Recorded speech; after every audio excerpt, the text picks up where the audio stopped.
welcome everybody, and just to touch base on who I am, my name is Penny Took. I'm the Managing Director of a company called Total Media Connect, and we're part of a larger group called Total Media, and we have our head office in Soho in London. My office is in Solihull near Birmingham, and we have another office in Manchester.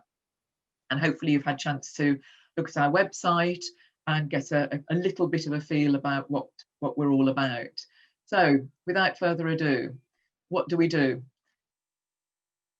The advertising business is a wide umbrella, and our side of it is the media planning and buying side, and we plan and buy the advertising space for creatives to fill with their advertising messages, such as large screen, digital, backlights in all over the country. This one happens to be London for one of our clients, London Underground for the London Symphony Orchestra.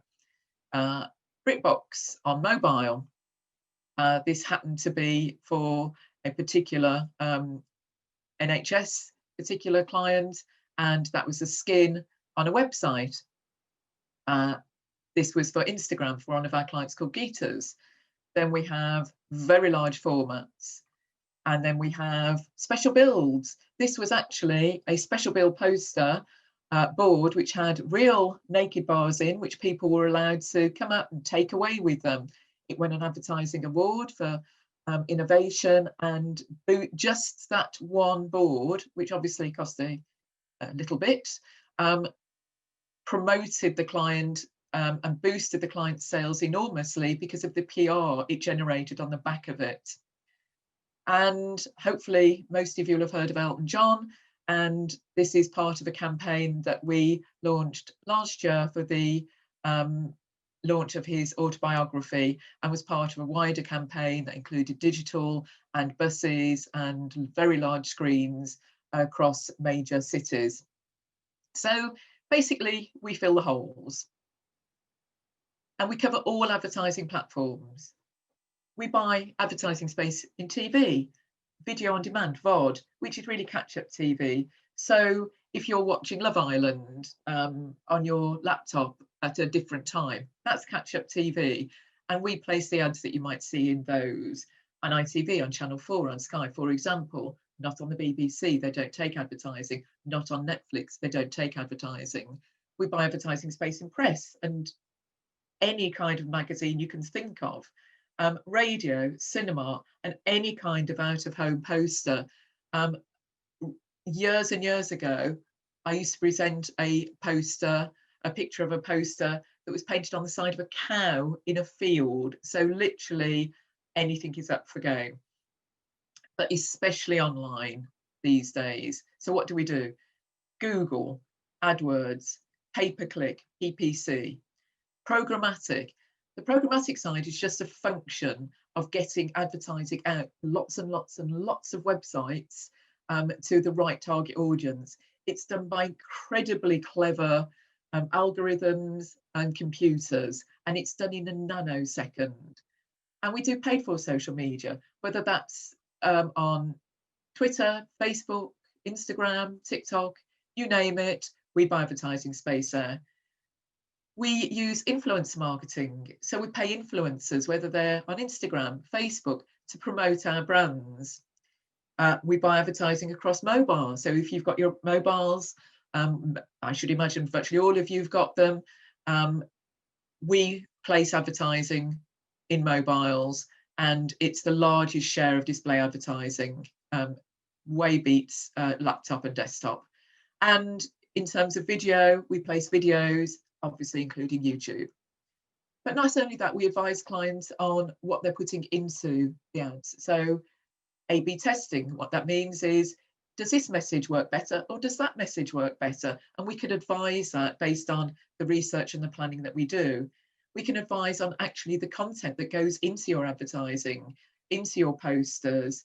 Is that poster that your creative or your designer has produced, actually, is it giving the right impact? And we can audit. What that means is we give a view on what clients are putting out there in terms of their messages and their pictures. And we can produce advice for SEO, search engine optimization, which is the back end of the websites, the technical side of the websites, and also the front end, the bit we all see, the user experience, UX, and to make sure that the user experience is efficient as possible, so it's not clunky, so that the ads come up in the right way and people want to continue using that website. And we also advise clients on their organic social media. Are they saying the right things? Are they putting the right pictures out? Are they most impactful messages? Now, if you just look at that slide, you'll see that there's a huge range of different skill sets, but different interests for different people just within the online sphere, within our side of advertising.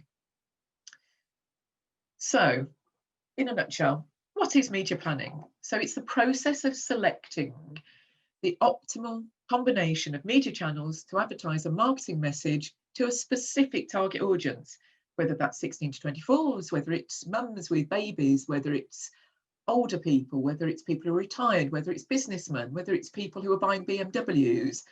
It can be as that direct and even more specific. And then in terms of media buying, what we do is we take all those insights from the media planning and we go and negotiate and buy the ad space across all of the media channels that the planning has suggested are right for the brand and right for the campaign. And we do have to do that at the right price for the client. But things are moving on in the way we look at clients. So traditionally, we would say, who is our target audience? Is it 16 to 24-year-olds? Do they live in Liverpool? Do they live in London? Are they upmarket? Are they down market? Are they students? And what media do they consume? But actually, we're all different. I'm a lot older than you guys. My neighbour is a similar age to me. We live in very similar houses. We live in a very similar area. In this way of advertising, then we'd be lumped together. And I've got very different interests to my neighbours. And it's the interest, it's the way we behave that we now look at. And so we now look at, what do our categories or our brand's audience do? How does that particular audience behave and why do they do it? And most importantly, how can the advertising affect what they do to encourage them to lead towards the brand that we're promoting? And I want to give you an example, a live example of one of our campaigns that puts that into action. Hope you enjoy.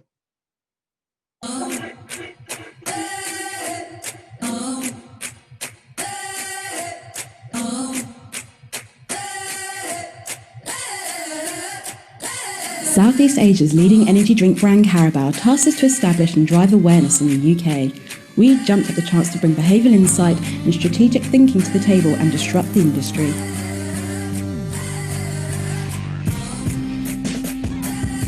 With our 24/7, always-on culture, the energy drink market is packed to the point of saturation with other sugar purveyors such as Lucozade and Red Bull. Our main challenge was in growing audiences' awareness and getting them to associate Carabao as the only answer for when they needed an energy boost. Our clever behavioural planning team looked into habit-forming communications. We found that by aligning an external trigger, such as an advert, with the moment when our audience's internal desire was felt, such as need or want, we could reinforce the association with repeat exposure, establishing habit-forming buying behaviour. Aha!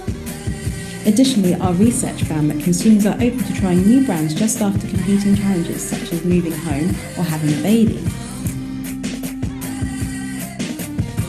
So our strategy was to time all of our media to those potential habit-forming moments and repeat. Awareness was driven by combining high-impact and frequency-driving formats, utilising time-sensitive digital out-of-home, online and mobile to only appear at the most appropriate times and content to our core audiences.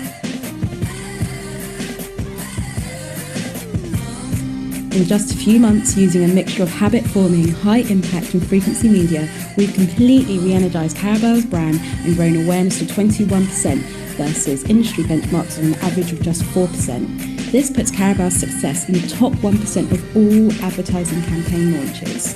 Pretty boom.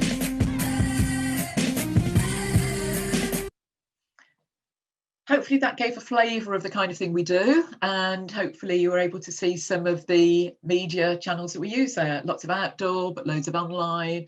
And of course, a lot of you will know that they are also sponsors of, I don't know which football team, but a football team. But in essence, what do? We're actually communicators. And that's the most important thing about all advertisers. We are communicators. Why? Well, we have a range of clients. And we're very proud that all the clients you see on that box are our clients. Hopefully you'll recognise quite a lot of those names. And we have to be able to communicate to the clients, not only talk to them about what they need from their advertising, because they brief us in terms of their business objectives, their advertising needs, but then we need to communicate back to them what our solutions are and how they should go about promoting their brands. We need to communicate, but we also need to communicate with our media partners. So hopefully, again, you'll recognise a lot of the logos on that chart: Channel 4, Google, ITV, Facebook, The Sun, TikTok, YouTube, you name it. And we need to have good relations with the media partners, because we need to get as good a deal out of those media partners as possible. It's their job to sell as high a price as possible, because that makes their companies money. It's our job to get the best value out of them for our clients. And that doesn't necessarily mean the cheapest price. It means the best value. It's no good having an ad at page 83 just because it's cheap. Who needs an ad on page 3 of The Sun, even if it's a little bit more money, because the impact will be greater. It's best to go into the centre break of Love Island, for example, even if it means paying a little bit more. So good relations, being able to communicate is really, really important. It's very much a people business. So all around us, we need to communicate. And I've missed out the most important, we need to communicate with each other within our teams. And there are lots of different specialist disciplines within the advertising mix, which offers you a range of opportunities to enter the industry in. There's media planning and buying, which is what we've just touched on. The strategic planning, the broader thinking behind how to meet the client's objectives. There's the data. If you love data, if you love maths, if you love research, you can have just a data role. Behavioural planning, the broader sense.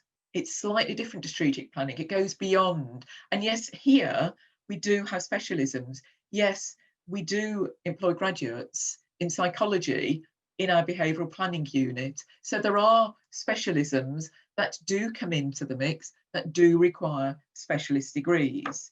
Not all, though. We have social media experts. So if you love social media, we have teams that just work within the social media sphere, TikTok, Facebook, Twitter, you name it. And we have people just working on the front end of websites, in the user experience, in the digital sphere. So there's lots of different entry points for lots of different people and lots of different interests and lots of different strengths as well. On the other side, account management is a bit of a shared. We account manage, that means we look after our clients, but so do the creative agencies. There's the creative side, the guys who actually create the ideas, create the campaigns. And then the production side, the technical side, the guys that actually put the TV ads together, the guys that put the radio ads together, the graphic designers that actually create the print ads, the online banners, the YouTube videos. That's the other side that makes up the overall advertising mix. And how do you get there? And I'm going to introduce you to 3 people now, and they are here with me today to answer any questions for you, because they have joined the business a lot more recently than I have, and therefore might have more relevant answers to you. So Mitesh, he works in our digital team as an account exec. Mitesh is a graduate and his degree is in marketing management. Then we have Jack. Jack is one of our media assistants. Jack entered the business after A-levels and came in as an apprentice, and he has completed his level 3 in business admin.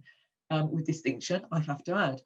Why business admin? Because we are a commercial business. We manage lots and lots of our clients' money, and we only keep a tiny bit of it. So business admin apprenticeship, for example, is a really good route, because you have to learn what is good business management. And we can train you on the media side. Clearly, we can train you on the job in terms of business management, but we can also provide that apprenticeship level as well. And then last but absolutely not least, Isabel, our other media assistant. Isabel went to work straight after GCSEs in retail, and again is one of our apprentices in business admin, and again did brilliantly and got distinction. So these guys are on hand to ask any questions about why they have come into media planning and buying and the advertising sphere. So what are the key skill sets? Yes, you do need maths. You don't need to be a rocket scientist when it comes to maths, but you do need to make sure you keep up with your maths. Hopefully some of the questions I sent round show that actually when you trim out the context in which I put those questions, it's actually rather basic, but it's the context. So you have to become confident and fluent in really your basic maths, and I would focus on that. Creative thinking, we're advertising. Be a creative thinker. We have to come up with new ideas all the time. Digital skills, a must for some of the more technical jobs. All our guys have digital skills. They can be trained, but definitely it's a key skill set. As is financial understanding, we deal with a lot of clients' money. As our presentation skills, I'm sure you all have to present to your teachers for various reasons. It's really good practice. Adaptability. One hour you might be working on a campaign for a book, to promote a book. The next hour it might be on a very technical website. Good verbal communication. We are communicators, as I mentioned. So yeah, you need to be comfortable speaking to people, and you need to be on time, not only to the office, but to client meetings, to turn up to media owner meetings when they come and present to us. And we need people who want to come to us and say, have you thought of this? What about this? Particularly you guys, because you've all got brilliant ideas, particularly in the digital sphere. Attention to detail. We work with lots of money. A decimal place in the wrong place can lose us a lot of money. Self-motivation, same as proactivity in one respect. We need people who want to get on. Decision making, yes. When you've got a little bit of experience, we want you to make your own decisions and be able to rely on you. Prioritize workload. You have to do that now when you're revising for your exams. It's really good training for the business world. Accuracy, again, financial, it's really important. Good organisation, just to enable you to meet client deadlines. Sociability, we have fun in advertising. And if you like that side of things, then you're in a good place. And you have to be prepared to work in a team. You do not create advertising campaigns on your own. You cannot. They're all teamwork, and it requires a team to deliver. And you need good literary skills, not only to be able to read and produce presentations.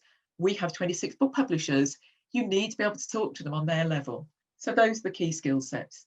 And before we turn into questions, I want to leave you with just one slide, which is, as I mentioned before, advertising is a profession. Industry body is the Institute of Practitioners in Advertising. It is incorporated by Royal Charter, just as an accountancy firm would be. So it is a profession. And as members of the IPA, we are required as a company to offer learning and training on an ongoing basis. If we don't, we actually risk losing our IPA membership, and that's not a good badge for an advertising agency. And there are so many ongoing routes to upskilling, and these are some of them that I've mentioned. These are all training courses that are available on the IPA, a tiny part of what's available. Some are paid for, which we pay for, some are free. And by continually training and upskilling, not only does it make you more valuable to our company, it makes you more valuable to other companies that you might want to move on to. It makes you a more valuable commodity, which means that it enables you to earn increased salaries. So it is a wide profession, a wide umbrella, and it encompasses a wide range of skill sets. That's hopefully I'm on time. That's all from me at the moment, and we would welcome any questions. That's fantastic. You're definitely on time, that's for sure. So remember, guys, put your questions, listen to your students, and if you've got questions, put them in the chat box or in the Q&A box. We can see both, and we've got 4 people waiting to answer the questions. I suppose I want to ask a couple of questions just to get us rolling. I noticed you said that Isabel did GCSE and work experience. Does that mean that, Isabel, you did work experience at the agency here before you went on to do an apprenticeship with them? No, I actually worked in retail. I used to manage stores, and I worked in retail for around 4 to 5 years and realised it wasn't really for me. I loved doing it, but didn't like working weekends. Yeah, So fair enough. thought I'd try something new, but I worked mainly doing the creative side of things. So that's what inspired me to then join Total Media, mainly because of the behavioural planning side, to see the creative side of things and how you implement. It's not just buying and getting advertising. You actually have to be quite creative about it and think outside of the box to make this campaign amazing. Also, we saw the slide about skill sets, and I suppose for students who might be in year 9, you might be thinking, well, how am I supposed to get those skill sets if I'm not actually working in advertising or in an agency like that already? You said you worked in retail, Isabel, and maybe Mitesh can help us out if he has experience. What did the work in retail, what kind of skills did it help you acquire that you could then transfer and use those transferable skills when you came into advertising? I think within retail, you obviously have to speak to a lot of customers, so you gain an understanding of how to communicate with different people, because your customer isn't just a young person or an older person. You speak to a wide variety of people, and also you learn how to adapt on a daily basis. Retail is never the same, so you have to be quite quick thinking and think on the spot. And as I said, I worked in a creative role. I actually did visual merchandising and then went on to managing. So using skills, being able to visualize and be creative was a great way to then take into this side of the business and use that to be where I am now. Fantastic. There is actually a question that has come through on the chat box. And the question is, how important is it to get work experience? And how would you suggest students go about getting it? And anybody can answer that, whoever feels comfortable. That, guys? In terms of importance of getting work experience, I can only speak for my team in as much as I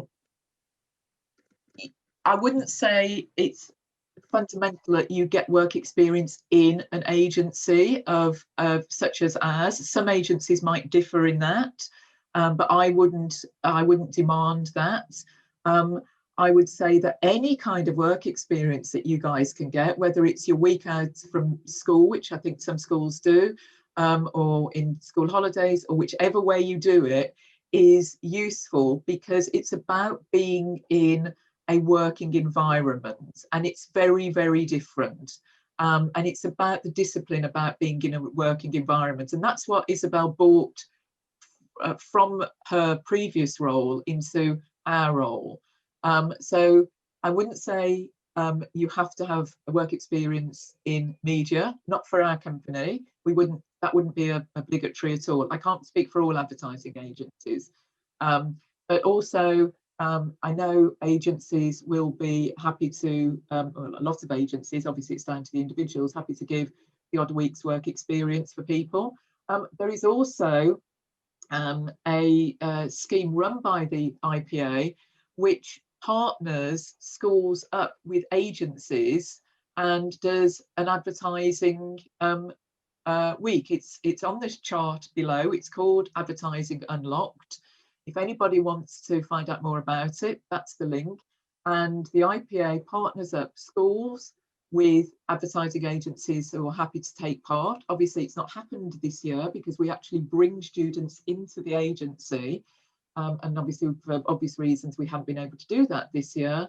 But if anybody's interested, speak to the IPA, and we will have, it depends on the size of the agency. We're a small team. We can accommodate about 9-10 people in our boardroom, 10 students, and we will give them a day in the life of an advertising agency. And a lot of agencies do this, particularly around London. So if you really want work experience, guys and teachers, if you're able to do this and release them for a day and organise it with the IPA, I would certainly recommend having a chat to see if it's viable for you guys. But I wouldn't say it's one of those professions where you have to have lots and lots of different levels of work experience within our profession before you'll even get on the ladder. That's certainly not in our company. That's really useful information. And it's talking about those skills that are transferable as well. And like we mentioned, and we said about Isabel and retail, and then bringing those skills through. And it's a valid point that Penny has made about work experience. You will find that for work experience at the moment, a lot of companies are trying and are actually successfully doing virtual work experience. And obviously the IPA is a resource to look at for things like work experience, especially in this industry. But look at other people who will be running virtual work experience. There are lots of different agencies to do it. We have got 2 questions here from 2 students from I believe it's Wickham High. And it's from Ellie and Jess. And Ellie wants to know, and this could be to all 3-4 of you, what inspired you to go into advertising? And Jess wants to know what the working hours are like. So what inspired you and what are the working hours like?